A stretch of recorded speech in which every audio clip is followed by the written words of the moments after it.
আজ যেটা করেছে আল্লাহর কসম, কোরআন আমি 100 ভাগ বিশ্বাস করি। আল্লাহ পাক ওদেরকেও জমিনের এই নিশানা থেকে ফালিয়াদহাকু কলিলা ওয়ালিয়াবকু কাসীরা জাযাম বিমা কানু ইয়াকসিবুন। আল্লাহ বলেন ওদেরকে কিছুদিন হাসতে দেন, ওরা অতি শীঘ্রই কান্না আরম্ভ করবে, কারণ এটা তাদের পাপের শাস্তি। পৃথিবীর মানচিত্র থেকে দেখবেন ইহুদিরা এই পৃথিবীতে ইহুদি বলে কোনো জাতি আর থাকবে না। আজকে একটা হাদিস পড়ছিলাম, বিশ্বনবী জানিয়েছেন এই ফালাস্তিন যখন যুদ্ধ শেষ হয়ে যাবে তার 9 বছরের ভেতরে এই পৃথিবী শাসন করবে ইমাম মাহদী আলাইহিস সালাম।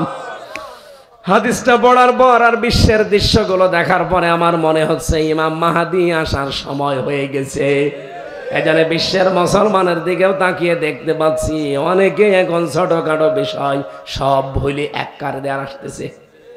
বলেন বলেন, বাংলাদেশেও প্রায় ইসলামী দল 26টা ছিল, এখন সব ওই ছোটখাটো কার টুপি লম্বা টুপি ছোট আকীদা সব বাদ, সব এখন এক হয়ে যাচ্ছে। ঈমান এবং মানবতার দাবিতে এখন বাংলাদেশ এক। যাদের ঈমান নেই আর যাদের মানবতা নেই তারা বাদ। কি আপনি বলেন, যাদের ঈমান নেই আর মানবতা নেই তারা কিন্তু এখনো আসে নাই, কিন্তু বাকি সব দেখেন আজ ঢাকার বুকে এক। যারা ঈমানের দাবিতে মানবতার দাবিতে সব আজ এক হয়ে গেছে। ফিলিস্তিন যুদ্ধ শেষ হলে যেহেতু ইমাম মাহদীর শাসন, আল্লাহ আমাদেরকে আমার আশা যে দেখাবে কালেমার পথগত সারা পৃথিবীর ময়দানে না, বাংলাদেশেও সারা পৃথিবী না শুধু বাংলাদেশেও কালেমা উড়তে থাকবে। রাব্বুল আলামিন বলেন ওরা চাই ইউরিদুনা লিইউতফিউ নূরাল্লাহি বিআফওয়াহিহিম, মুখের ফু দিয়ে ইসলামকে দুনিয়া থেকে বিদায় করে দেবে। আল্লাহু মুতিম্মু নূরিহি, কখনো সম্ভব না। আমার নূর আমি পাঠিয়েছি, আমার নূর আমি আল্লাহ নিজে জ্বালাবো। ওয়ালাউ কারিহাল কাফিরুন, যদিও কাফেরদের এতে খারাপ লাগে। আপনি কি মনে করছেন যে আজ ট্রাম্প ও খ্রিস্টান, অত মুশরিক না, অত ইহুদি না? তার কোরআনে তো ওর নাম নেই, আছে ইহুদির কথা আর মুশরিকের কথা। ট্রাম্পকে আজ মানুষ গালি দেয় কেন? আরে ভাই, পৃথিবীতে মুসলিম বাদ দিয়ে দোনো যত জাতি আছে সবাই পোকার আনতে কিন্তু মুশরিক। শুধু মুসলমান বাদ দিয়ে যত জাতির লোক আছে কম বেশি সবাই শিরিক করে, আর শিরিক করলে তারা বলেন বলেন আল্লাহ পাক বলেন লা তাজিদান্না আশাদ্দান নাস, লামে তাকিদ নুনে সাকিলা, অবশ্যই অবশ্যই এই পৃথিবীতে যত মানুষ আছে এখন প্রায় 810 কোটি মানুষ। সারা পৃথিবীর সব মানুষের ভেতরে আশাদ্দান নাস, ভয়ঙ্কর শত্রু হিসাবে আদাওয়াতাল লিল্লাযীনা আমানুল ইয়াহুদা ওয়াল্লাযীনা আশরাকু, পৃথিবীতে হে নবী ঈমানদারদের জন্য মুসলমানদের জন্য আপনি দুইটা জাতিকে ভয়ঙ্কর জঘন্যতম নিকৃষ্ট শত্রু হিসাবে কাজ করছে দেখতে পাবেন। কয়টা? দুইটা জাতি তারা ভয়ঙ্কর শত্রু হিসাবে কাজ করবে। তার 1 নম্বরে ইহুদি, 2 নম্বরে মুশরিক। আজ তামাম দুনিয়ায় স্বীকৃত এই দুইটা জাতি মুসলমানদের বিপক্ষে আধা জল খেয়ে নেমেছে। এতদিন পৃথিবীর নিকৃষ্ট জাতির তালিকায় নাম ছিল এই মুশরিকদের, কারণ ইসলাম যেখানে কায়েম হয় সেখানে বাধা দেওয়ার জন্য দায়ী কারা? বলেন বলেন। ওয়াল্লাযী আরসালা রাসূলাহু বিল হুদা ওয়া দীনিল হাক্কি লিইয়ুযহিরাহু আলাদ দীনি কুল্লিহি ওয়ালাউ কারিহাল মুশরিকুন। রব্বুল আলামিন বলেন তিনি সে আল্লাহ যিনি তার রাসূলকে দিনে হক দিয়ে সত্যের বিধান দিয়ে পাঠিয়েছেন। কেন পাঠালেন?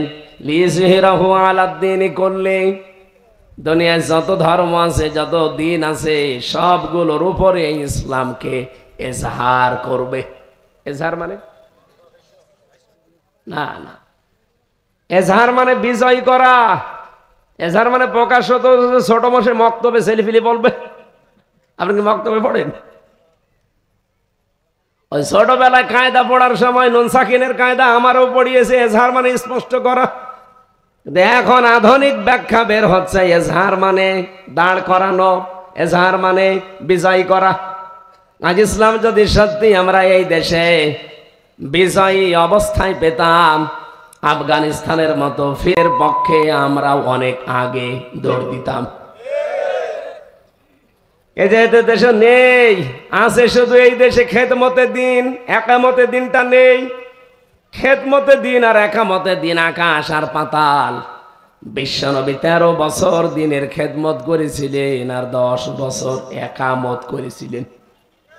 বলেন বলেন, আমরা অনেকে আছি নবীর ওই 13 বছরের কথা বলেন, খুব ভালো লাগে, কিন্তু 10টা বছর উনি যে প্রেসিডেন্ট ছিলেন, আর প্রেসিডেন্ট থাকলে কি কি করা লাগে এই কথাগুলো বলতে গেলেই বলো হুজুর এইটা তো আবার কেমন হয়ে যায়, এইটা তো রাজনীতি। তা আগের 13 বছর তোমার কাছে রাজনীতি মনে হয়নি, পরের 10 বছর রাজনীতি মনে হচ্ছে। এটা ইহুদিদের একটা চক্রান্ত। আজ ইমাম সাহেব থেকে শুরু করে বিভিন্ন আলোচকদের, আলেমদেরকে অদৃশ্য শক্তির মাধ্যমে বিভিন্ন কায়দায়, বিশেষ করে 54 বছরেই সবচাইতে বেশি এই 15.5 বছরে বাধা দেওয়া হয়েছে যে যা করবেন রাজনৈতিক কথা যেন বলবেন না। আরে ভাই, এত বড় একটা বিষয়, রাজনীতি একটা ইবাদত। রাজনীতি কি? নামাজ পড়া যেমন ইবাদত, রোজা রাখা ইবাদত, রাজনীতিও ইবাদত। ইবাদত থেকে আপনি মানুষকে মাইনাস করার জন্য, আল্লাহর ভালো মানুষগুলো যদি রাজনীতি না করে, ওই জায়গায় তো শয়তান দখল করে নেবে। যারা ভালো মানুষের মুখোশ পড়েছিল, তাকান, সালমান এফ রহমান 36,000 কোটি টাকায় শয়তান চুরি করেছে। ইসলাম যদি কায়েম থাকতো, আজকে ওরে কাশিমপুর কারাগারে ওই ফলরে শোয়ানো হয়তো না, ওরে হাত কেটে দিত। বলেন, এখনো পর্যন্ত চিন্তা থাকার কথা। আজকে একটা নিউজ দেখার পরে খুব খারাপ লেগেছে। ওই যে পোষা প্রতিমন্ত্রী ছিল একজন, কি দীপমণি, সরাসরি এই জুলাই এবং আগস্টে হত্যাকাণ্ডের সাথে যারা জড়িত, তার ভেতরে মহিলা একজন। বলেছিল ফিটনেস বিহীন বিএনপি, লাইসেন্স বিহীন জামাত। কি কথা বলছে না? এই কথা যে এই লোক মহিলা বলতে পারে, ওর পেছনে কি সামনে কি আপনি টের পাচ্ছেন। পরে মহিলা বললেও ভুল হবে। পরে শুনলাম এখন কাশিমপুর থেকে নাকি নিয়ে আসতেছে চাঁদপুরে, ওর জন্য আলাদা একটা রুম বানিয়েছে, টাইলস দেওয়া, কমোড লাগিয়েছে, নিজের মন মতো পোশাক পরতে পারবে, সাজতে পারবে, মনে হচ্ছে শ্বশুর বাড়ি আসতেছে। আর আলেমদেরকে ধরে নিয়ে ফাঁসির কন্ডেম সেলের ভেতরে 24 ঘন্টা তালা লাগিয়ে রাখতেন, সিসি ক্যামেরা দিয়ে, আলাদা কারারক্ষী দিয়ে। আমাকে মানুষ মার্ডার করে গিয়েছিলাম আমি? মাওলানা মামুনুল হক কি মার্ডার করে গিয়েছিল? কেন এই কাজ করলেন? যারা সরাসরি মার্ডার মামলার আসামি, তাদেরকে জামায়া ধরে রাখবেন মানে? আবার কিন্তু সামনে জুলাই আসতেছে, এই কথা বলেন। অনেকে যারা বিভিন্ন জায়গায় পা দিয়ে ফাঁদে পড়ে গেছেন, নিজের চরিত্র ঠিক নেই, ফাঁদে তো পড়বেনি। কারণ আপনাদের বিভিন্ন ভিডিও ক্লিপ ওদের হাতে আছে, নড়াচড়া করতে পারেন না, এ কারণে কিছু করলে আপনার স্ত্রীকে দেখিয়ে দেবে। কারণ আমি নিজে তো জানি আপনাদের চরিত্র। আজ অনেকেই মাথা তুলে দাঁড়াতে পারছে না, কারণ জানে যে ওর যা চরিত্র, ওটা যদি একবার ফ্ল্যাশ করে দেয় না, অনেকের অনেক গোপন কিছু আছে রয়ের হাতে। এই জন্য অনেকে তাদের ফাঁদে এখনো পর্যন্ত, এই স্বৈরাচার, এই ফ্যাসিস্টের মতো ফাঁদে পা দিয়ে এখন উল্টা পাল্টা কথা বলছে একামতে দিনের বিরুদ্ধে। এখনো ভারতের এই চক্রান্তে ফাঁদে পা দেওয়া বন্ধ করেননি। মায়ের মনে হয় ঠিক মতো আপনাদের পিঠে পড়েনি। যারা এখনো ফাঁদে পা দিয়ে আছেন, ঠিক মতো পড়েনি। আপনাদের এই যে পাশের থানা চকরিয়া পেকুয়ার যিনি সাবেক এমপি ছিলেন সালাউদ্দিন আহমেদ, উনি হালকা টের পেয়েছিল যে গুম হলে কেমন লাগে। এজন্য আমরা সাবধান করছি আপনাদেরকে, কারণ আমি নিজে দেখে এসেছি রিমান্ডে এই রয়ের অফিসার গুলো এ নাম দিয়েছে কাউন্টার টেররিজম। কে বলেছে? সবগুলো বাইরের দেশ থেকে নিয়ে আসা। ওরা নিজেদের ভেতরে উর্দুতে হিন্দিতে কথা বলতো, আর টর্চার করার সময় এসে আমার মাথায় দড়ি লাগিয়ে চোখে কালো কাপড় বেঁধে পেছনে হ্যান্ডকাপ দিয়ে 11 ঘন্টা টাঙিয়ে রেখেছে শয়তানরা আমারে। আর আমারে বলেছে দেশের বিরুদ্ধে, জামাত ইসলামের বিরুদ্ধে এই কথাগুলো বলা লাগবে আদালতে, তাহলে ছেড়ে দেব। এত মিথ্যা কথা বলবো কি করে আমি?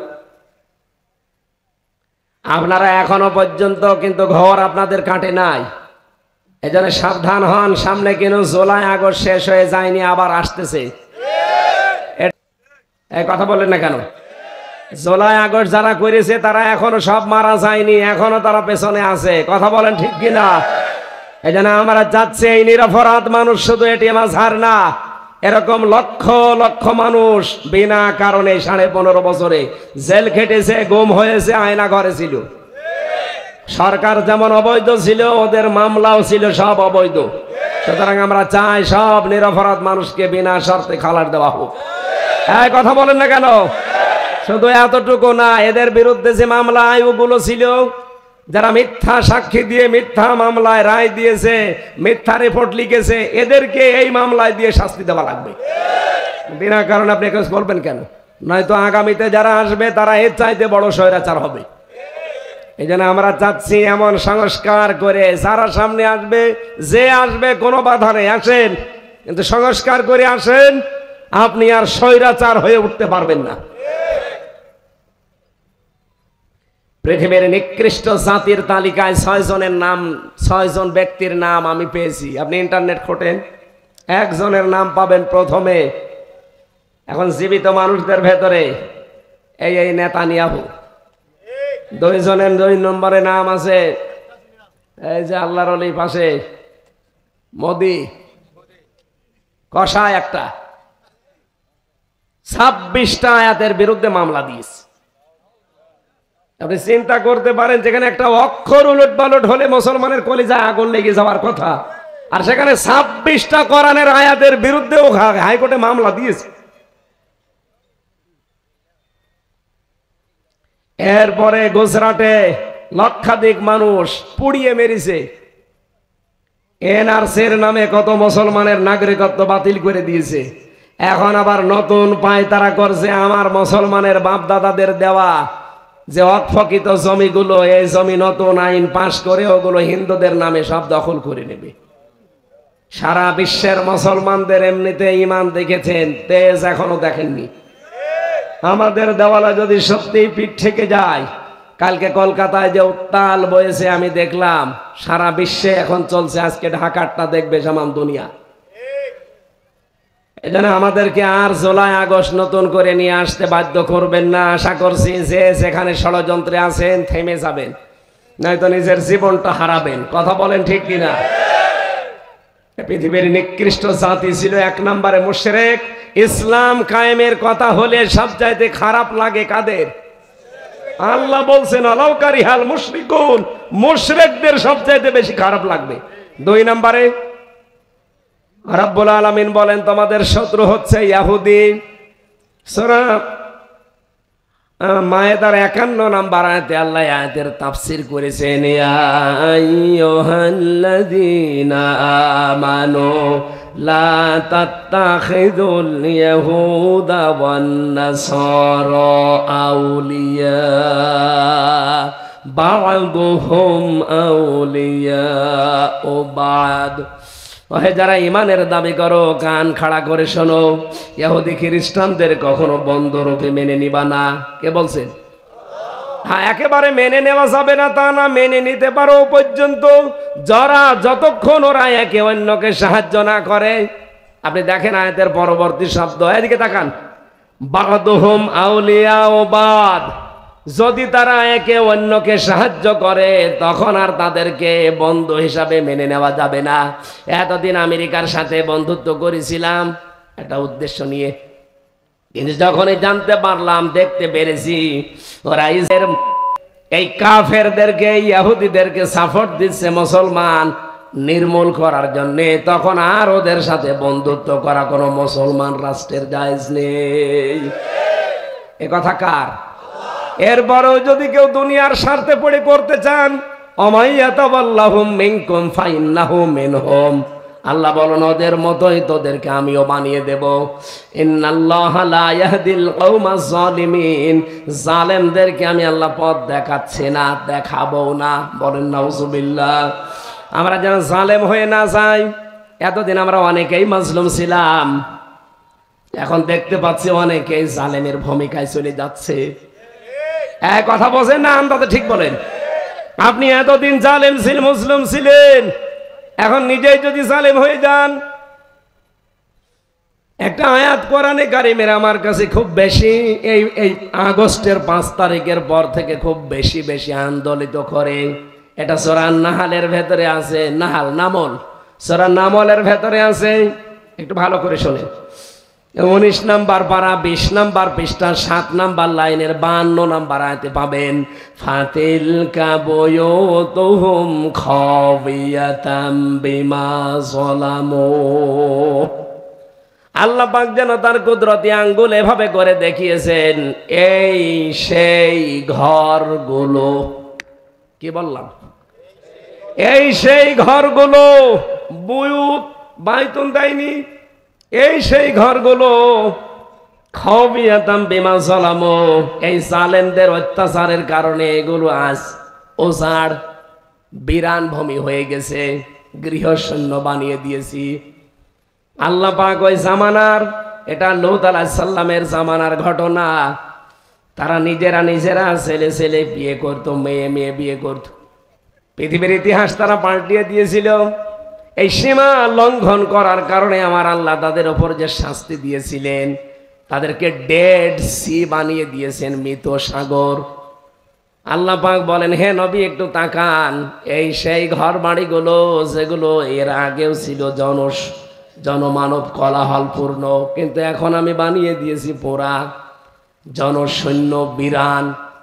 কেন এগুলো বানালাম জানেন? এখানে যারা বসবাস করতো তারা জালেম ছিল, জালেমদের আমি আল্লাহ সমলে শিকড় কেটে দিয়েছি। ফাকুতি আদাবিরুল কওমিল্লাযিনা যালামু, জালেমদের শিকড় কাটা হয়ে গেছে। কেটেছে কে? না না, আপনি আলেম, তারা তো বলছে না। এটা মজহুল, এর ফাইল বা কর্তা জানা নেই। আপনি আগস্টের 5 তারিখের পরে বাংলাদেশের 630টা থানার দিকে তাকান। এই থানাগুলোতে বিভিন্ন জায়গায় জালেমদের বাড়ি ঘর যেগুলো ছিল, দেখেন আগস্টের 5 তারিখে বিকাল আসতে আসতে সব বাড়ি ঘর মাটির সাথে মিশে গেছে। বলেন না কেন? আমার কুষ্টিয়া, ওই যে হানিফের বাড়ি আর ইনুর বাড়ি, মানুষ পায়খানার প্যান্ট পর্যন্ত খুলে নিয়ে চলে গেছে। এ যাই ছিল ছিল, এই ফেব্রুয়ারির 5 তারিখে আবার আযাবুল বুলডোজার নাজিল হয়ে সব শেষ। এমন আযাব নাজিল হয়েছে 32 নম্বরের সাথে সাথে সারা দেশের জালেমদের বাড়িঘর যাই ছিল ওগুলো হয়ে গেছে আযাবুল বুলডোজার। মাটির সাথে আল্লাহ মিশিয়ে এমনি দেয়নি। আল্লাহ বলেন, কেন এ পর্যন্ত বললাম জানো? ইন্না ফি যালিকা লায়াতাল লিকাওমিন ইয়ালামুন। মানে আমি তাকিদ আর ইন্না দিয়ে আল্লাহ আয়াত শুরু করলেন। অবশ্যই এর ভেতরে যারা জ্ঞানী মানুষ তাদের জন্য শিক্ষা আছে। কি শিক্ষা আছে? জালেমদের এত বড় শিকড় যদি জনগণ কেটে ফেলতে পারে, আগামীতে যারা আসবেন দায়িত্বে, চেয়ারে বসার পরে যদি জালেম হয়ে যান, 5 বছর পরে আপনার বাড়ি ঘরও বিরান হয়ে যাবে। এখানে সাধু সাবধান, ক্ষমতায় কে আসবে না আসবে ওটা আমার দেখার দরকার নেই, কিন্তু আমরা যেন জালেম হয়ে না যাই। আমরা তো মাজলুম, আমরা জালেম হব কেন? ইত্তাকি দাওয়াতাল মাজলুম ফাইন্নাহা লাইসা বাইনাহু ওয়া বাইনাল্লাহি হিজাব। মাজলুমের বরদোয়া থেকে সব সময় নিজেকে বাঁচিয়ে রাখবেন, কারণ আল্লাহর মাজলুমের ভেতরে কোনো হেজাব পর্দা থাকে না। আজ করেছে আল্লাহর কসম, কোরআন আমি 100 ভাগ বিশ্বাস করি, আল্লাহ পাক ওদেরকেও জমিনের এই নিশানা থেকে ফালিয়াদহাকু কলিলা ওয়ালিয়াবকু কাসীরা জাযাম বিমা কানু ইয়াকসিবুন। আল্লাহ বলেন ওদেরকে কিছুদিন হাসতে দেন, ওরা অতি শীঘ্রই কান্না আরম্ভ করবে, কারণ এটা তাদের পাপের শাস্তি। পৃথিবীর মানচিত্র থেকে দেখবেন ইহুদিরা এই পৃথিবীতে ইহুদি বলে কোনো জাতি আর থাকবে না। আজকে একটা হাদিস পড়ছিলাম, বিশ্বনবী জানিয়েছেন এই ফালাস্তিন, ফিলিস্তিন শব্দটা ফালাস্তিন, এই ফালাস্তিন যখন যুদ্ধ শেষ হয়ে যাবে তার 9 বছরের ভেতরে এই পৃথিবী শাসন করবে ইমাম মাহদী আলাইহিস সালাম। হাদিসটা পড়ার পর আর বিশ্বের দৃশ্যগুলো দেখার পরে আমার মনে হচ্ছে ইমাম মাহদী আসার সময় হয়ে গেছে। এজন্য বিশ্বের মুসলমানের দিকেও তাকিয়ে দেখতে পাচ্ছি অনেকে এখন ছোটখাটো বিষয় সব ভুলে এক কার দেওয়ার আসতেছে। বলেন বলেন, বাংলাদেশেও প্রায় ইসলামী দল 26টা ছিল, এখন সব ওই ছোটখাটো কার, টুপি লম্বা টুপি ছোট আকীদা সব বাদ, সব এখন এক হয়ে যাচ্ছে। ঈমান এবং মানবতার দাবিতে এখন বাংলাদেশ এক। যাদের ঈমান নেই আর যাদের মানবতা নেই তারা বাদ। কি আপনি বলেন, যাদের ঈমান নেই আর মানবতা নেই তারা কিন্তু এখনো আসে নাই, কিন্তু বাকি সব দেখেন আজ ঢাকার বুকে এক। যারা ঈমানের দাবিতে মানবতার দাবিতে সব আজ এক হয়ে গেছে। ফিলিস্তিন যুদ্ধ শেষ হলে যেহেতু ইমাম মাহদীর শাসন, আল্লাহ আমাদেরকে আমার আশা যে দেখাবে কালেমার পথ সারা পৃথিবীর ময়দানে না, বাংলাদেশেও, সারা পৃথিবী না শুধু বাংলাদেশেও কালেমা উঠতে থাকবে। রাব্বুল আলামিন বলেন ওরা চাই ইউরিদুনা লিইউতফিউ নূরাল্লাহি বিআফওয়াহিহিম, মুখের ফু দিয়ে ইসলামকে দুনিয়া থেকে বিদায় করে দেবে। আল্লাহু মুতিম্মু নূরিহি, কখনো সম্ভব না। আমার নূর আমি পাঠিয়েছি, আমার নূর আমি আল্লাহ নিজে জ্বালাবো। ওয়ালাউ কারিহাল কাফিরুন, যদিও কাফেরদের এতে খারাপ লাগে। আপনি কি মনে করছেন যে আজ ট্রাম্প ও খ্রিস্টান, অত মুশরিক না, অত ইহুদি না? তার কোরআনে তো ওর নাম নেই, আছে ইহুদির কথা আর মুশরিকের কথা। ট্রাম্পকে আজ মানুষ গালি দেয় কেন? আরে ভাই, পৃথিবীতে মুসলিম বাদ দিয়ে দোনো যত জাতি আছে সবাই পোকার আনতে কিন্তু মুশরিক।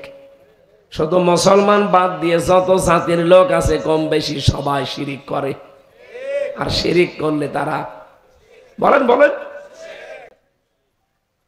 এটা আবার কি? আমরা এই যে মেয়েরা বসে আছে, মেয়েদের কিছু কথা বলা লাগবে না? সম্মানিত মা বোনেরা, আমি বারবার এই কথা আপনাদের স্মরণ করা, পৃথিবীতে মানে জান্নাতের 8টা দরজা খুলে রাখার জন্য পুরুষের মতো এত কাজ আপনাদের নেই। আপনি 5 ওয়াক্ত নামাজ নির্ধারিত সময় পেলে পড়বেন, অন্তত ফরজটা পড়বেনই। যদি নফল সুন্নত নাও পড়তে পারেন, ফরজটা পড়ে নেবেন। রোজার মাস আসলে নির্ধারিত সময় যে কয়দিন পবিত্র থাকেন রোজা রেখে দেবেন, বাকি যে কয়টা রাখতে পারেন না 11 মাস ধরে রাখবেন। স্বামী যাদের আছে জায়েজ কথাগুলো মেনে খুশি রাখবেন, না জায়েজ কথা মানা লাগবে না। জায়েজ কথা মেনে আপনার স্বামীর সাথে ভালো ব্যবহার করবেন, তার হক আদায় করবেন, এই জন্যে যেন এই ভালো ব্যবহার দিয়ে আপনার জান্নাত তৈরি হয়। এক কথা বলে না কেন? আমিও আমার স্ত্রীর সাথে কথা বলবো, ভালোভাবে ব্যবহার করব, তার হক আদায় করব, এই কারণে যেন এইটা দিয়ে আমার জান্নাত তৈরি হয়। তাছাড়া চোখ বন্ধ হওয়ার পরে ও আমার না, আমি ওর না। এই কথা বলেন না কেন? চোখ বন্ধ হয়ে গেলে ওর রাস্তায় ও, আমার রাস্তায় আমি। কিন্তু দুনিয়ায় যতদিন সম্পর্ক আছে ঠিক রাখা লাগবে, ভালো ব্যবহার দিয়ে, খেদমত দিয়ে, হক আদায় করে। কেন? কারণ এটা দিয়ে আমার আখেরাত তৈরি হয়। 4 নম্বরে যাদের শরীর আল্লাহ দিয়েছেন, শরীরকে পর্দার ভেতরে রাখা লাগবে। মেয়েদের পর্দা, খাস পর্দা হচ্ছে হাত মোজা, পা মোজা, একেবারে এই যে সামনে ঘোমটা দিয়ে থাকা। আর রুখসাত, এটা আজিমাত বলে। রুখসাত আপনাকে ছাড় দেওয়া আছে, যদি মুখমণ্ডল, হাতের কবজি, পায়ের পাতা খোলা রাখতে চান জায়েজ আছে। কিন্তু এখন যে জামানা পড়েছে এটাও ঠিক না। বিশেষ করে বাংলাদেশে আমরা 92% মুসলমান, এ দেশে এটা নেই। আমি সিঙ্গাপুরে দেখেছিলাম, ওখানকার জন্য ব্যাংকে চাকরি করবেন মুখ খুলে রাখা লাগবে, বিভিন্ন অঙ্গ প্রত্যঙ্গ খোলা লাগবে, না তো আপনাকে চাকরিতে নেবে না। এমন এমন জায়গা আছে। এই জন্য ওই রকম দেশ তো না। এখানে যেহেতু 92% মুসলমান, আপনি চেষ্টা করবেন। আমি কয়েকদিন আগে বাইরে ছিলাম, এই দেশ থেকে যারা টাকা পয়সা পাচার করলেন, খেতে তো পারলেন না, এখন সে বাইরে বিভিন্ন হোটেলে থাকে। ওই দেশে তারা সেকেন্ড হোম বানিয়েছে, সাহেব পাড়া বানিয়েছে, বেগম পাড়া বানিয়েছে, আলাদা ফ্ল্যাট নেওয়া আছে, থাকতে পারে না, থাকে হোটেলে। আমরা সিঙ্গাপুরে, মালয়েশিয়া, থাইল্যান্ডে যে হোটেলে উঠে দেখি শয়তান দুটো নিচে বসে আছে। কি গো, তো হুজুর আমরা আগেই পালিয়েছি। পালাবেন কেন? এমন কাজ কেন করা লাগবে যে জনগণের জুতা পিটা খাওয়া লাগে? সুতরাং আপনারা যা করেছেন, আগামী 100 বছরের ভেতরে আর ঘুরে দাঁড়ানোর কোনো মুখ আপনাদের নেই। কোন মুখ নিয়ে আসবেন জনগণের সামনে? সেই মুখ আছে? এখন আপনাদের পেছনে নিয়ে আসা লাগবে, আর আমরা লাথি দেব। মুখে তো আর লাথি দেওয়া যায় না, কোথায় দেওয়া যায়? হ্যাঁ, পেছনে। শয়তানগুলো টাকা পয়সা পাচার না করে যদি এই দেশে কর্মসংস্থান তৈরি করে দিত, 35 লাখ যুবক এখন এই দেশে বেকার। এ মানুষগুলো বাইরে যেয়ে দেখি কেউ রাস্তা ঝাড়ু দেয়, কেউ রুটি বানায়, কেউ হোটেলে পানি টেনে দেয়, কেউ পায়খানা সাফ করে। আমি কি বেশি বলছি? আমি দেখি আসলাম। 10 ঘন্টা 12 ঘন্টা ডিউটি, বেতন 30,000 35,000 বাংলাদেশের টাকায়। আর ওই দেশের টাকায় খুব বেশি হলো 700-800 টাকা হবে। আপনি চিন্তা করেন, আমি যে হোটেলে নিচে এই কাপড়টা সেলাই করতে গিয়েছিলাম, বাংলাদেশের একজন আছে, ওই হোটেলে কাজ করে 5 জন। একজনের বাড়ি যশোর, একজনের বাড়ি পাকিস্তান, একজনের বাড়ি থাইল্যান্ডে, আর 2 জনের বাড়ি ইন্ডিয়া। এগুলো সবই তো বাংলাদেশের ভেতরে। ও বলছে হ্যাঁ। হই, আপনি কি শুনতেছেন? এই যে 5 জনের কথা বললাম, এটা কি সব বাংলাদেশে? বলেন বলেন। আমি এটা জিজ্ঞাসা করলাম, আপনার খরচ হয়েছে কত আসতে মালয়েশিয়া? বলছে 7.5 লাখ। পাকিস্তানের ওরে জিজ্ঞাসা করলাম, ভাই আপনার কত খরচ? বলছে আমার খরচ 2,20,000 বাংলাদেশের টাকায়। ইন্ডিয়ার 2 জনকে বললাম, বলছে 1,20,000। আর পাশে যে থাইল্যান্ডের আছে ওরে জিজ্ঞাসা করলাম, বলছে 30,000। আপনাদের যে টাকার মান এই হিসাবে এই যে খরচ এটা, কিন্তু 5 জন ওই দর্জির দোকানে কাজ করে, 5 জনের বেতনই 80,000 টাকা করে। একটু চিন্তা করে দেখেন, 7.5 লাখ খরচ করে 80,000, আর 30,000 খরচ করে 80,000, আরো 1,20,000 খরচ করে 80,000, আরো 2,20,000 খরচ করে 80,000। অথচ বাংলাদেশ, পাকিস্তান, ভারত এগুলো সব পাশাপাশি না? মালয়েশিয়া যেতে এদের সব খরচ 1 হওয়া দরকার। টাকা পয়সা এত বেশি লাগবে কেন? পরবর্তীতে আরো যারা শিক্ষিত মানুষ আছে তাদের সাথে কয়েকটা অনুষ্ঠান ছিল, জিজ্ঞাসা করলাম যে এই যে বিস্তর ফাঁক এত বেশি কম কেন? বাংলাদেশে সালমান এফ রহমান যে দরবেশ, আর হাসিনার বোন রেহেনা, আর একজন এমপির নাম বলল, ওই কুড়িগ্রামের ওইদিকে বাড়ি। এই 3 জন মিলে সিন্ডিকেট করে সারা পৃথিবীতে যত লোক বাংলাদেশ থেকে যায়, এদেরও এই 2,20,000 বা 1,20,000 টাকা হলেই হয়ে যায়। কিন্তু এই টাকাগুলো সব ওই আল্লাহর ওলিদের। শয়তানরা কি করলেন আপনারা? আমার মাঝে মাঝে মনে হচ্ছে, কয়েকদিন আগে আমি মৌলভীবাজারে যাচ্ছিলাম হেলিকপ্টারে। পাইলট আমারে বলছে যে হুজুর এই গেট, এই যে হুক আছে ওখানে যেন চাপ লাগে না, তাহলে কিন্তু খুলে পড়ে যাবে। খুলে পড়ে যাব ওইটা আমার চিন্তা না, আমার মনে মনে হচ্ছিল আল্লাহ, আগস্টের 5 তারিখে 2 বোন যে এভাবে চলে যাচ্ছিল হেলিকপ্টারে, হুকটা যদি খুলে পড়ে যেত, অন্তত পিটিয়ে জীবনের মতো শুকরিয়া আদায় করতাম যে কুকুর পিটাচ্ছি। সত্যি বলেন তো, যদি কারো সামনে পড়তো, ওকে মানুষ মনে করে মারতো না কুকুর? কি রাগ ছিল আপনার? আর 5 মিনিট সময় চেয়েছিলেন, 5 মিনিট যদি থাকতেন ভর্তা হয়ে যেতেন। এজন্য অন্তত গেছেন যখন থাকেন, আবার চট করে চলে আসবো কিসের কি পাগলামি করেন? আজকে দেখছেন না ঢাকার বুকে কি অবস্থা? আমার মনে হয় ঢাকার বুকে মানুষের এই দৃশ্য দেখে ও যদিও বলেছিল যে চট করে আসবো, এখন আর চট করে আসার নাম ভুলে গেছে। এই দেশ তো আর সে আগস্টের 5 তারিখের আগে নেই, পোড়াটা পাল্টিয়ে গেছে। এজন্য যারা এই কাজগুলো করেছিলেন, রাস্তাঘাটের অবস্থা দেখে আমি কথা বললাম। আমি বলতাম না, আমার দাদাও চেয়ারম্যান আওয়ামী লীগের। কিসে লোকটা মরে গেছে, চাচা ছিল পরবর্তীতে 21 বছরেরা।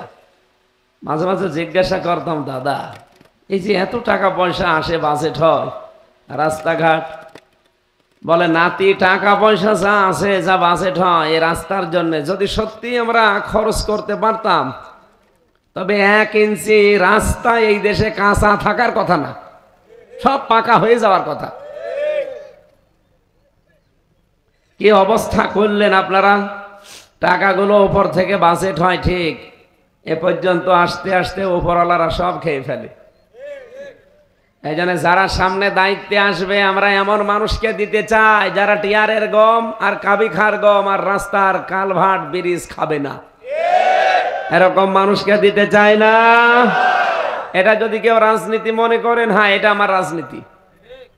যদি মনে করেন না যে এরকম মানুষের কথা, এরকম মানুষের নামে ভোট চাবে মানে, রায় চাবে মানে, হ্যাঁ এটা আমি চাবো। যদিও চাপাই নবাবগঞ্জের 2 চাপাবাজ স্বামী আর স্ত্রী, কোন মিস্ত্রি যে বানিয়েছে ওদের, আল্লাহ মনে হয় ওদের বানায়নি। এরা মুফাসসিরে কোরআন, মুজাদ্দিদে জামান, ভারতের কামান। এরা এখন ফতোয়াবাজি করছে যে আলেমরা কারো পক্ষে ভোট চাইতে পারবে না। ভোট চাইতে পারবে না মানে সারা বাংলাদেশের 56,000 বর্গ মাইলের প্রতি ইঞ্চিতে যে আমি ভোট চাবো, আমারে বাধা দেন তো। কোন বাবা মায়ের দুধ খেয়েছেন আমি দেখবো, আসেন আমারে বাধা দেন। আজকে মাইক কেড়ে নেন, নেন। কত জায়গায় তো এই কক্সবাজারে মাইক কেড়ে নিয়েছিলেন, আজকে মাইক ছেড়ে দিলাম, কেড়ে নিন। দাঁত মুখ আর এখানে থাকবে না, সব পেছনে চলে যাবে। বিশ্বনবী নরমের নরম ছিলেন, গরমের গরম ছিলেন। ইসলাম কায়েম হওয়ার আগে যেই নবী নামাজের জন্য হুঙ্কারও দিতে পারেননি, ইসলাম শুধু কায়েম হতে দেরি। যে লোকগুলো নামাজ পড়তো না, সাহাবা একরামকে বললেন আগুন জ্বালাও, আর যারা নামাজ পড়ে না আগুনের ভেতরে ফেলে দাও। ওরা মনে করছে মোহাম্মদ কি সেই আগের মোহাম্মদ, সেই মোহাম্মদই আছে, শুধু রূপ পাল্টিয়েছে। ইসলামের অবস্থা এখন বাংলাদেশে যা, আপনি তো টের পাচ্ছেন না। এই পাহাড়ি এলাকায় থেকে আগস্টের 5 তারিখের আগে বাংলাদেশে মাত্র 15 জন বলতো 100 জনের ভেতরে যে আমরা ইসলাম চাই, আর এখন এই 8 মাসের ব্যবধানে এদেশে 100 জনের 66 জন মানুষ বলছে আমরা ইসলাম চাই।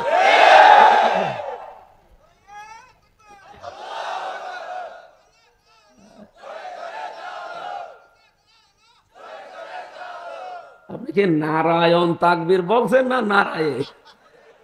না, সেই দিন আমি খুলনায় একজনকে পেয়েছিলাম, ওখানে মনে হয় মাথায় তার মার কাটা আছে, বলছে নারায়ণ তাকবীর। নারায়ণ তাকবীর হয় কি হবে শব্দটা? নারায়ে, নারায়ে মানে উঁচু। নারা শব্দের শাব্দিক অর্থ কি? তাকবীর মানে আল্লাহর যে বড়ত্বের ঘোষণা। আমরা আল্লাহর ঘোষণা চাই, নিচু না উঁচু? বলেন বলেন, লিল্লাহি তাকবীর। হ্যাঁ, এটা জীবনের শেষ কথা যদি হতে পারে আপনি জান্নাতি। আমার কাছে এই পৃথিবীতে যত শব্দ আছে সবচাইতে আমার অন্তরের ঠান্ডা করার শব্দ আল্লাহু আকবার। কিন্তু বাংলাদেশে এখনো অনেকেই দেখি এ শব্দ বলতে চায় না। ওরা কি উল্টাপাল্টা শব্দ বলে আল্লাহ জানে। আমি নাম নাই নিলাম। আপনি একজন মুসলমানের সন্তান, জন্মের পরেই তো আপনার কানে আমরা আল্লাহু আকবার দিয়েছি। বলেন বলেন, জীবনের শেষ দিন যখন কবরের ভেতরে দিয়ে দেব, ওই সময় বলা লাগবে আল্লাহু আকবার। অথচ মাঝখানের এই 60, 70, 80 বছরে আপনি আল্লাহু আকবার বলতেও চান না, মানতেও চান না। যারা বলে শুধু তাদের বিরুদ্ধে লাগেন।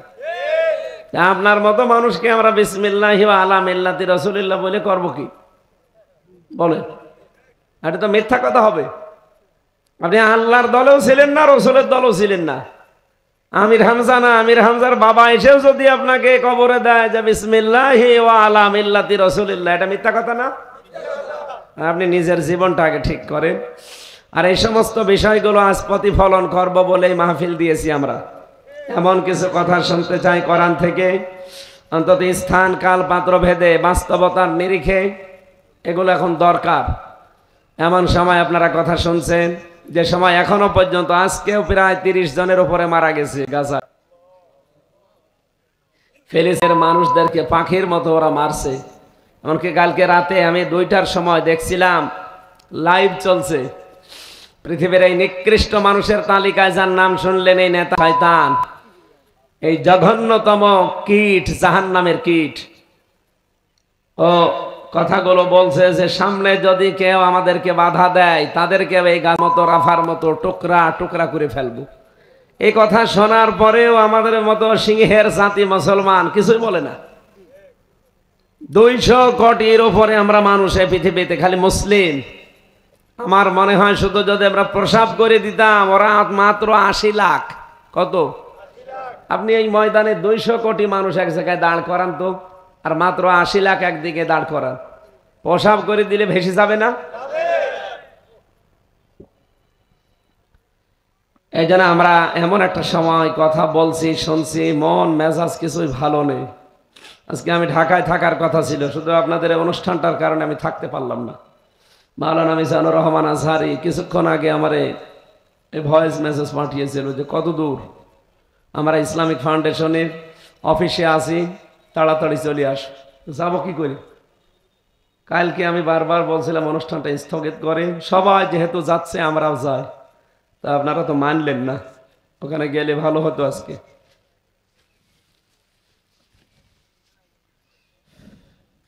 যাক, যেতে যখন পারি নাই, কিছু কথা বলার জন্য আল্লাহ নিয়ে এসেছে। হেদায়েতমূলক কিছু কথা আমরা বলতে চাই, আল্লাহ তৌফিক দান করেন, আমিন। সম্মানিত ভাইরা, আমরা এসেছি কোরআনে কারিম শোনার জন্য। যেহেতু তাফসিরুল কোরআন মাহফিল লিখে দিয়েছেন, আমরা তাফসির আকারে কথা বলতে চাই নাকি? কোরআনে কারিমের দিকে তাকালে আমরা যেটা দেখেছি, এই কোরআন আল্লাহ পাক দিয়েছেন হেদায়েত দেওয়ার জন্য। হুদাল্লিন নাস, হুদাল্লিল মুসলিমিন, হুদাল্লিল মুত্তাকিন, 3 রকম কথাই কোরআনে আছে। আমি আয়াতগুলো পড়ার পরে চিন্তা করলাম, আল্লাহ সূরা নিসার 82 নম্বর আয়াতে তুমি জানালে, ওয়ালাউ কানা মিন ইনদি গায়রিল্লাহি লাওয়াজাদু ফীহি ইখতিলাফান কাসীরা, যে আমার কোরআনে আমি এমন কোনো কথা দেইনি যে একটার সাথে আরেকটা মেলে না। এরকম কোনো কথা আছে? নেই। অথচ 3টা কথার সাথে মিলছে না। যেহেতু আল্লাহ রাব্বুল আলামিন 3 রকম কথা বললেন, এই কথাটা নিয়ে একটু চিন্তা করা দরকার। আল্লাহর কথা কোনোদিন বৈপরীত্য নেই, একটার সাথে আর একটা মেলে না, এমন কথা কোরআনে। আরো জোরে বলেন। এখন আমরা যে দেখতে পেলাম আছে, তাহলে এটার সমাধান কি? প্রথম শব্দটার ব্যাখ্যা আগে বলি। দেখবেন কোরআনের একটার সাথে আর একটা মেলে না, এমন কথা আসলেও নেই। হুদাল্লিন নাস দিয়ে আল্লাহ জানাতে চেয়েছেন, এ কোরআনে আল্লাহ এমন এমন ক্ষমতা দিয়ে পাঠিয়েছেন যা তামাম দুনিয়ার মানুষকে হেদায়েত দিতে পারে। কি হেদায়েত দেয় না কেন? ওয়ালাল্লাহি কাসদুস সাবিলি ওয়া মিনহা জাইরুন ওয়ালাউ শাআ হাদাকুম আজমাইন। পৃথিবীতে বহু বাঁকা বাঁকা বাঁকা পথ তৈরি করা আছে। এই যে পথ দিয়ে আসলাম, এ তো সোজা পথ না, বাঁকা পথ। এই পথের কথা না, মানুষের তৈরি করা বিভিন্ন আইন কানুন দুনিয়ায় বানানো আছে। লেনিন বানিয়েছে, কার্ল মার্কস বানিয়েছে, মাও সেতুন বানিয়েছে, বাবা বানিয়েছে, চাচা বানিয়েছে, স্বামীও বানিয়েছে। বহু মানুষ এরকম বিভিন্ন আইন কানুন বানিয়েছে। আল্লাহ বলেন সবগুলো বাঁকা পথ। আমি আল্লাহ পাক একটা পথ তোমাদেরকে দিয়েছি, চাই যে তোমরা সেই সোজা পথে চলতে থাকো। আমি যদি ইচ্ছা করি সবাইকে আমি চালাতে পারি, কিন্তু আমি চালাই না কেন? হেদায়েত পাওয়ার জন্য কিছু শর্ত আছে, যারে তারে আল্লাহ পাক কোরআন দিয়ে হেদায়েত দেয় না। কোরআনে কারিমের হেদায়েত যদি কেউ পেতে চায়, মাস্ট বি, তাকে নম্র হওয়া লাগবে এবং কোরআনের কাছে এসে ধর্ণা দেওয়া লাগবে। এই আয়াতের ব্যাখ্যায় একটা হাদিস পেয়েছি, বিশ্বনবী জানিয়েছেন, মানে তাবাআল হুদা বিগাইরিল কোরআন আদাল্লাহুল্লাহ। তিরমিজি শরীফের হাদিস। কোরআনে কারিম বাদ দিয়ে পৃথিবীর কোন জায়গায় যদি কেউ ভালো হওয়ার নিয়তে যায়, আল্লাহ নিজে তাকে গোমরা বানিয়ে দেয়। হাদিসের শব্দের দিকে খেয়াল করেন একটু। নবী যদি দল্লা শব্দ দিতেন, সোলাসি মুজাররাদের এই কায়দাটা বাংলা অর্থ আসতো আপনি নিজেই নিজেকে খারাপ বানিয়ে ফেলেছেন। কিন্তু আদাল্লাহ শব্দটা যখন আসবে বাবে ইফাল থেকে, এর বাংলা অর্থ দাঁড়াবে আপনি হয়তো ভালো হওয়ার নিয়তে কোনো জায়গায় গিয়েছিলেন, কিন্তু কোরআন সেখানে ছিল না। এই জন্য আল্লাহ নিজে দায়িত্ব নিয়ে আপনাকে আরো খারাপ বানিয়ে দেবে। কক্সবাজারবাসী হেদায়েত দেওয়ার একচ্ছত্র মালিকানা হামজার? হ্যাঁ, কার? বলেন বলেন। নবীজি যদি বলেন আদাল্লাহুল্লাহ, এর ফাইল কর্তা সরাসরি আল্লাহ। আল্লাহ নিজে যদি আপনাকে গোমরা বানিয়ে দেয়, খারাপ বানিয়ে দেয়, তাহলে হেদায়েত দেওয়ার মতো, রাস্তা দেখানোর মতো কোনো হামজা আছে? আরো জোরে বলেন। আজকের যে খুতবা আপনি শুনছিলেন, আলহামদুলিল্লাহিল্লাযী নাযালাল কোরআন আলা আবদিহি লিয়াকুনা লিল আলামিনা নাযীরা। প্রশংসা সবে আল্লাহর জন্য, যিনি তার বান্দার প্রতি কোরআন নাযিল করেছেন বিশ্ব মানবতাকে সতর্ক করার জন্য। ফামান আমানা ফাকাদ ইহতাদা, যে ব্যক্তি কোরআনে কারিমের প্রতি ঈমান এনে চলতে পারবে, আল্লাহ তাকে হেদায়েতের রাস্তা নসিব করে দেবে। আমাল্লা ফাকাদ দাল্লা দালালাম বাঈদা, কোন মানুষ যদি এখান থেকে মুখ ফিরিয়ে নেয়, হেদায়েত থেকে বহু দূরে আল্লাহ তারে ছিটকে ফেলে দেবে। বলেন নাউজুবিল্লাহ। এই হাদিসটা কি শোনা পর্যন্ত শেষ, না মানা লাগবে? কি মানবেন? আজকে থেকে সিদ্ধান্ত নিয়ে বাড়ি যাওয়া লাগবে এই পাহাড়ি এলাকার মানুষদের। আল্লাহর নবী বলেন, যেখানে কোরআন নেই ওখানে যদি কেউ ভালো হওয়ার নিয়তেও যায়, আল্লাহ তাকে খারাপ বানিয়ে দেয়। সুতরাং এই বাংলাদেশে 48,000-এর উপরে এখন পীরের দরবার। যেই দরবারে কোরআন নেই, কোরআনের কর্মসূচি চলে না, কোরআনের যে নির্দেশগুলো আছে ওইগুলো ওখান থেকে ডেলিভারি দেওয়া হয় না, ওটা বাস্তবে রূপ দেওয়ার জন্য কোনো কাজ ওখান থেকে করা হয় না। ওই দরবার যদি আমার বাবাও তৈরি করে, আমি আজকে থেকে ওই দরবারে আর নেই। বলেন বলেন। এরকম দরবার দেশে নেই? এই যে আটরশি, কোরআনের কি কর্মসূচি ওখান থেকে আসে আপনি বলেন? আমি নিজে 3-4 বার গিয়ে ওখানে যা দেখলাম, প্রকাশ্য শিরিক হয়। 16 সালে হজ থেকে এসে তারপরে একবার দেখতে গিয়েছিলাম, ওদিন আমার মাহফিল ছিল ফরিদপুর। যে দেখি বাবার দরবারে মানুষ এইভাবে ঢুকতেছে, আবার এইভাবে বের হচ্ছে। আমি যেই ঢুকতে চাইনি, আমারে বলছে কি, আপনি এত বড় সাহস কোথায় পেলেন বাবার সাথে বিয়াদবি? বিয়াদবির কি হইল? না, পাক দরবার, এখানে যেতে হলে এভাবে যাওয়া লাগবে সম্মান দিয়ে, আবার এভাবে আসা লাগবে। আমি প্রশ্ন করলাম যে আমি নবীর রওজা ঘুরিয়ে আসলাম, ওখানে তো এভাবে যাওয়া লাগে না, এবার এভাবে আসা লাগে না। একে নবীর চাইতেও দামি মানুষ এখানে শুয়ে আছে। আমার বলছে ওটা তোদের নবী, এটা আমাদের নবী। প্রকাশ্য শিরিক যেখানে হয় ওখানে হেদায়েত থাকার কথা। শুধুমাত্র আটরশি না, আপনাদের এই চট্টগ্রামের এই যে মাইজ ভণ্ডারি, ও আসলে ভণ্ডামি। এটা মাইজ ভান্ডারি না, মাইজ ভণ্ডামি। এখানে একবার আমি গিয়েছিলাম দেখার জন্য, যে দেখে একজন লাফাচ্ছে। কি গো মুরব্বী? বলছে লাফাচ্ছি মানে জিকির করছে। এত লাফিয়েও তো টেনশনে আছি জান্নাত পাবো কিনা। আমারে বলছে যদি জান্নাত পেতে চাও তো আমার সাথে লাফাও।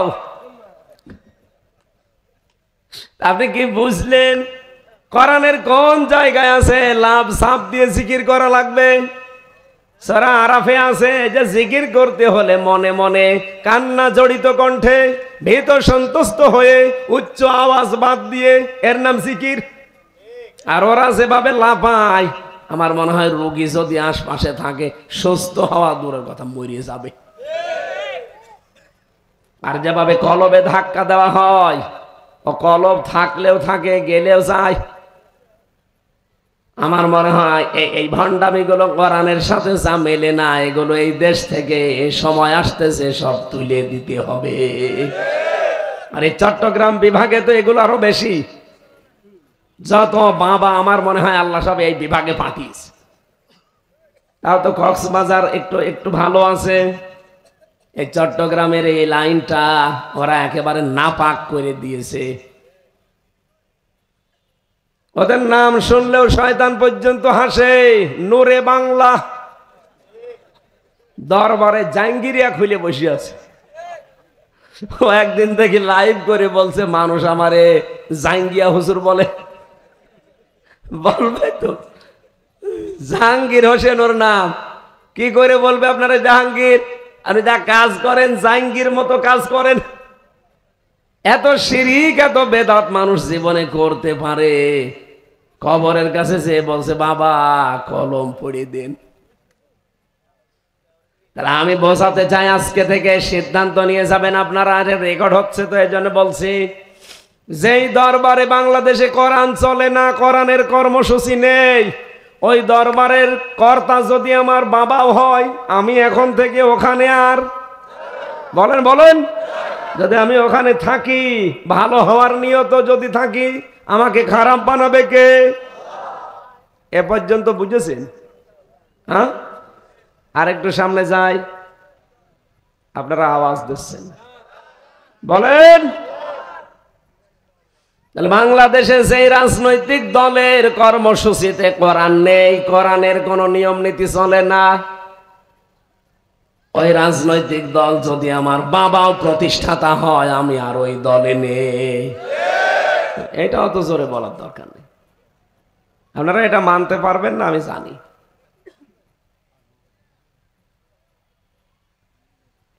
আরে ভাই, যদি আমরা এটা মেনেই নিতাম যে বাংলাদেশে যেই দলে কোরআন নেই, ওই দল আমি আর করব না।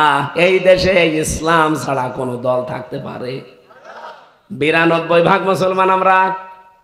সুতরাং আপনাকে আমি আজ ওয়াদা করাতে চাই, আপনি আবার ভুলে যেন না যান, যত দল এই দেশে আছে, যেই দলের কর্মসূচিতে কোরআন কায়েমের আন্দোলন আছে, ওইটা ছাড়া কোনো দলে আমি আর নেই।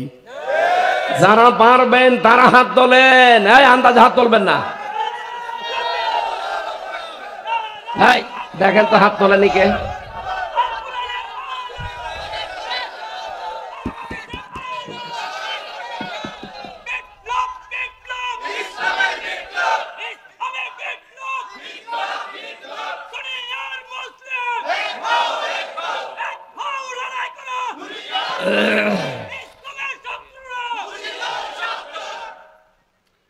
ওয়াজ তো হয়ে গেছে, আবার ওয়াজ করা লাগবে। আলেমরা নেই এখানে, আর কি ওয়াজ করব বলেন? এই ওয়াজে যে একজন মাত্র হাত তোলেনি আমি দেখলাম। ঠিক আছে, আপনি তোলেননি, আমি জানি কেন তোলেননি, কারণ আপনি মানতে পারবেন না। ওই যে সাদা পায়জামা পরা ওইটা না, অসুবিধা নেই, উনি চিন্তা ভাবনা করেই তোলেনি। কারণ যেখানে কোরআন নেই ওখানে যদি আমি যাই, আমাকে খারাপ বানাবে আল্লাহ, আমি আন্দাজে হাত তুলে মরবো। সুতরাং উনি যেহেতু ওই দিকে থাকবে, থাক। অন্তত আমরা যারা হাত তুললাম, আমরা হাত তোলা ঠিক রাখতে পারবো তো? আলহামদুলিল্লাহ।